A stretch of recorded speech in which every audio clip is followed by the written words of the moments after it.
Very much. Since we launched the student grant scheme back in 2016, we have funded over 20 projects worth in excess of 75,000. I've mentioned before why it's important to us. Students are the future of the profession and will be the ultimate champions and custodians of animal welfare. Investing students, therefore, is an important part of what we do. Our scheme encourages the development of professional and personal skills and gives the students that window into the world of academic welfare research. So I'm pleased to welcome Catherine, or Kate Duffy, a veterinary medicine and surgery student at Nottingham University, finishing her third year, whose title of research is A Novel Intervention for Cat Hoarding, a 3-year follow-up. All yours. Hello everyone. So thank you for the introduction. I'm here today to talk to you about a follow-up study to a really interesting piece of research that was initially conducted 3 years ago by Kaylee Hill and her team at the Manchester Greater Animal Hospital.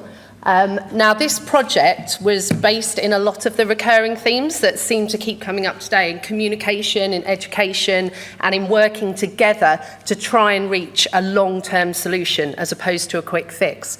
So what the team actually did is they identified multi-cat household owners who were not just a big potential problem for the RSPCA and the wider community at that time, but also potentially represented a really big problem for the future.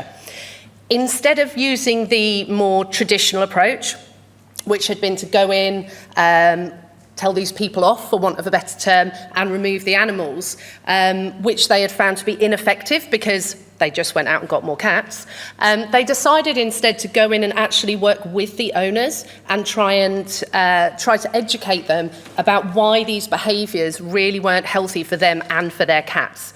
So the intervention itself, the RSPCA vet went in, they had a conversation with the owners about welfare, they discussed which cats needed immediate action, be that euthanasia or just other medical action.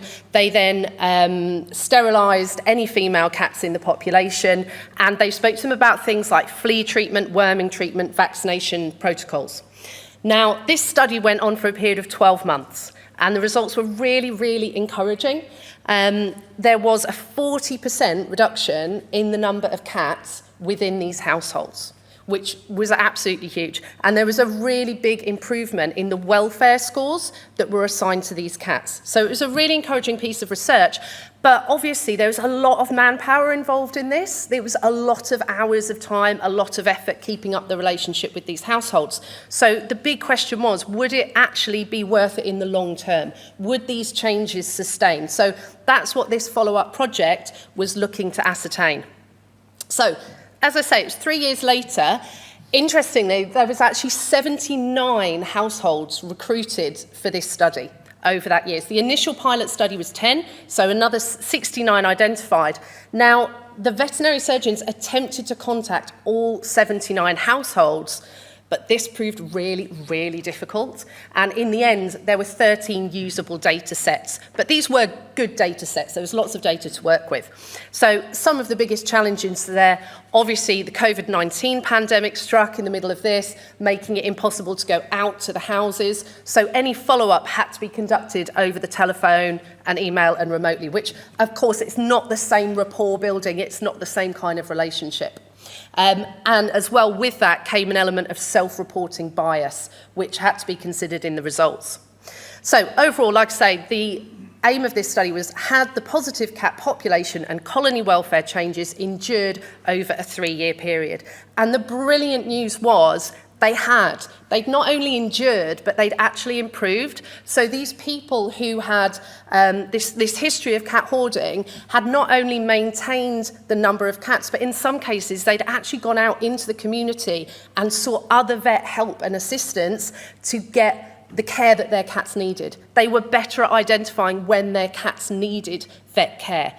One of the big changes was the improved worming and flea treatment, which kind of at an initial glance sounds like a small thing, but when you think of the impact that being riddled with worms and fleas can have on these animals, bear in mind they're multi-cat households, so it's going to transfer between cat to cat, potentially to humans and back and forth. This is a huge welfare implication. So the conclusion was that this was an effective approach, working collaboratively with the owners to educate them, make them understand why this is not a good thing to be doing. And as I say, the indication is that this is a good approach for the future to help with this really quite difficult to reach demographic of people. So in terms of acknowledgements and thanks, obviously thank you so much to the Animal Welfare Foundation for funding this research, without which there's no way I could have done this. Jenny Stavisky and Kerry Williams were my supervisors for this project, and thank you of course to the RSPCA Greater Manchester Animal Hospital team and to Kaylee Hill and her team for the original study, and thank you very much for listening. I'll be out in the forum area hovering near the coffee if anyone has any questions. My name's Kate, please feel free to come and have a chat. Thank you.